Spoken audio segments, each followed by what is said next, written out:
SIR এর খসড়া voter তালিকা প্রকাশিত হয়েছে মঙ্গলবার 16ই ডিসেম্বর। সেই ভোটার তালিকা অনুযায়ী রাজ্যে বাদ পড়েছে 58 লক্ষেরও বেশি ভোটারের নাম। এসআইআর এর চূড়ান্ত তালিকায় নাকি রাজ্যে বাদ পড়তে পারে 4 কোটি নাম। শুনে আশ্চর্য হচ্ছেন তো?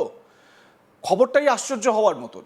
আর এটা জানার পর স্বাভাবিকভাবেই ঘুম ছুটেছে মুখ্যমন্ত্রীর। মুখ্যমন্ত্রী দাবি করছেন 18 বছরে পা দিয়েছেন এমন ভোটারের নাম ছিল রাজ্যে 16 কোটি, কিন্তু এসআইআর এর পর যে তালিকা এসেছে তাতে দেখা যাচ্ছে 18 বছরের যুবাদের সংখ্যা কমে গিয়ে দাঁড়িয়েছে 12 কোটি।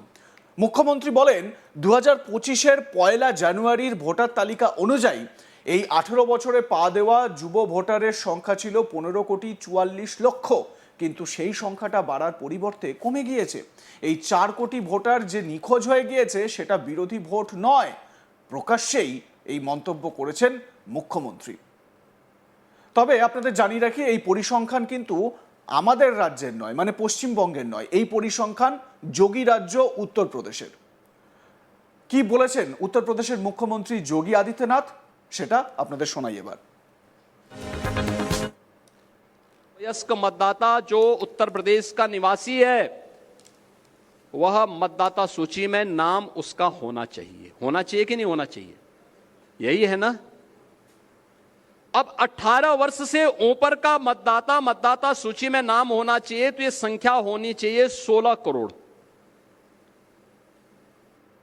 और मतदाता सूची में एसआईआर के बाद जो मतदाता सूची में नाम आए हैं वो कितने आए हैं? 12 करोड़। ये 4 करोड़ का जो गैप है, 2025 की जो मतदाता सूची थी जनवरी 2025 की, उसमें कुल नाम थे 15,44,00,000। कितने थे? 15,44,00,000। 1 जनवरी 2026 को जो भी युवा 18 वर्ष का होगा वह मतदाता बनने का हकदार होगा।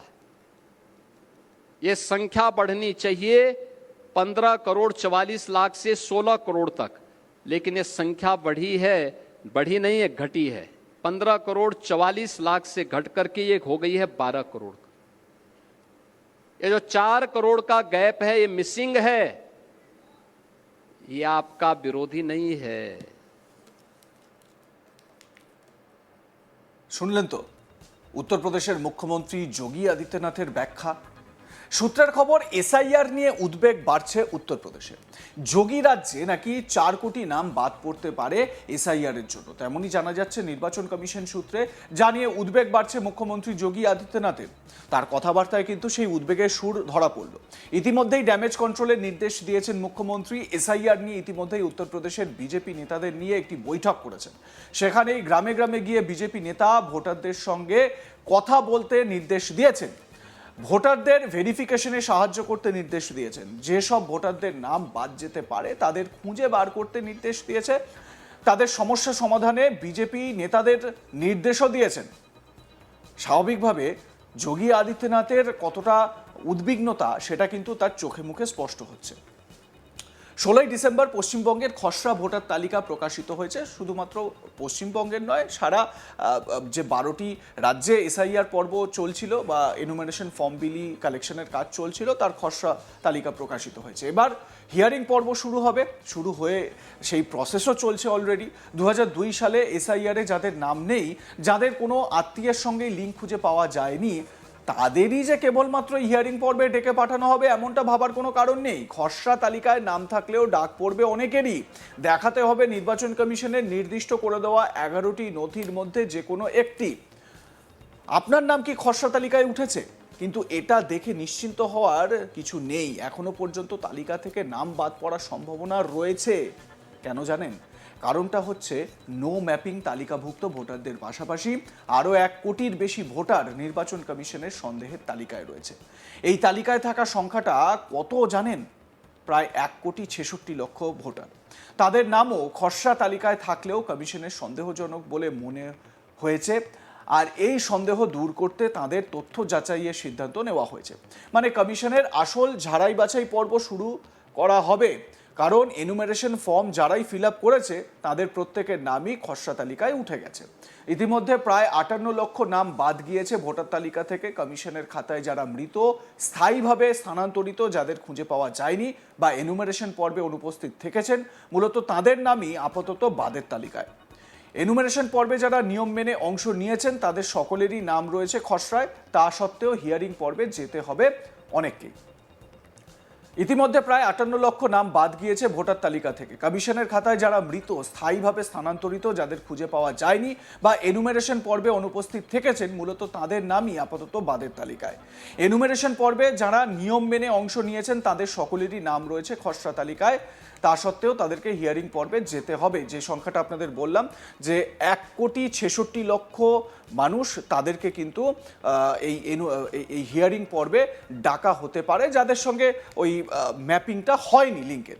এ বিষয়ে আমার সহকর্মী অনির্বাণ সিংহ রায় এবং ইন্দিরা তারা কি আলোচনা করেছেন শোনাবো তাদের আলোচনা থেকে। এই মুহূর্তে দাঁড়িয়ে কিন্তু অনেকেই ভাবছিলেন যে গতকাল খসড়া তালিকা বেরিয়ে গিয়েছে এবং খসড়া তালিকায় আমার নাম রয়েছে, আমার এএসডি লিস্ট যেটা রয়েছে, যে অ্যাবসেন্ট শিফটিং আর ডিলিশন যে লিস্ট, সেই লিস্টে আমার নাম নেই, তার মানে আমি বেঁচে গেলাম।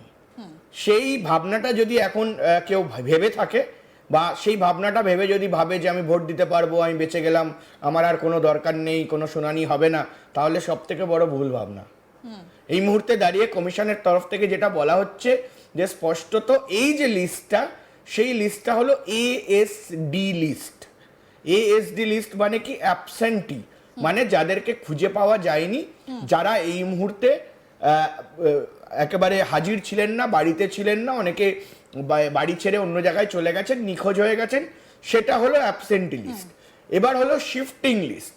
শিফটিং লিস্ট মানে কি? অনেকেরই, একাধিক মানুষের এরকম হয়েই থাকে যে কেউ বিহারের বাসিন্দা, কেউ আসামের বাসিন্দা, কেউ উড়িষ্যার বাসিন্দা, তারা এখানে এসে দীর্ঘদিন রয়েছেন কাজের সূত্রে এবং এখানেও তারা আধার কার্ড, ভোটার কার্ড বানিয়ে ফেলেছেন। এবং তার পাশাপাশি অনেকে আবার একেবারে পশ্চিমবঙ্গ থেকে বেঙ্গালুরু চলে গিয়েছেন আইটি সেক্টরে কাজ করতে, মুম্বাই চলে গিয়েছেন বিজনেস সেক্টরে কাজ করতে, দিল্লি চলে গিয়েছেন অন্যান্য চাকরি করতে, ফলে তাদের নাম এখানেও রয়েছে, আবার দিল্লিতেও রয়েছে, আবার কেউ বিহারে রয়েছে, কারোর আসামে রয়েছে। এবারে বিষয়টা হলো যে যাদের ধরে নিন একেবারে অন্য জায়গায় নাম রয়েছে বা সেটা ইলেকশন কমিশনের পোর্টালে একদম দেখাচ্ছে, এখন সবটাই ডিজিটাইজড, ফলে সেই নামগুলো কিন্তু বাদ যাবে, অর্থাৎ যে কোনো একটা জায়গায় থাকবে, যে কোনো একটা জায়গাতেই সেই নামটা থাকবে, অর্থাৎ পশ্চিমবঙ্গ থেকে সেইটা শিফট হয়ে অন্য জায়গায় চলে গেছে। বা ধরে নাও একটা গ্রামে একজনের নাম আছে, সে শহরে ফ্ল্যাট কিনে থাকছে, তার দু জায়গায় নাম থাকা যাবে না, যে কোনো একটা জায়গায় তিনি ভোট দিতে পারবেন এবং তার নামও এক জায়গাতেই থাকবে, অর্থাৎ সেই হলো শিফটেড। এবং ডিলিশন মানে হলো একেবারে মৃত ভোটার যারা, এখানে ডিলিশন বোঝাচ্ছে হলো মূলত মৃত ভোটার যারা, তাদের নাম ডিলিশনে চলে গেছে। এবং এই যে এএসডি লিস্ট বেরিয়েছে, সেই এএসডি লিস্টের বাইরেও কিন্তু অনেকের অনেক ধরনের নথিতে সমস্যা ছিল। লাইক, কমেন্ট, শেয়ার করতে ভুলবেন না। দেখতে থাকুন আজ তাক বাংলা। সাবস্ক্রাইব করুন আমাদের ইউটিউব চ্যানেলটি, বেল আইকন প্রেস করুন নোটিফিকেশন পেতে।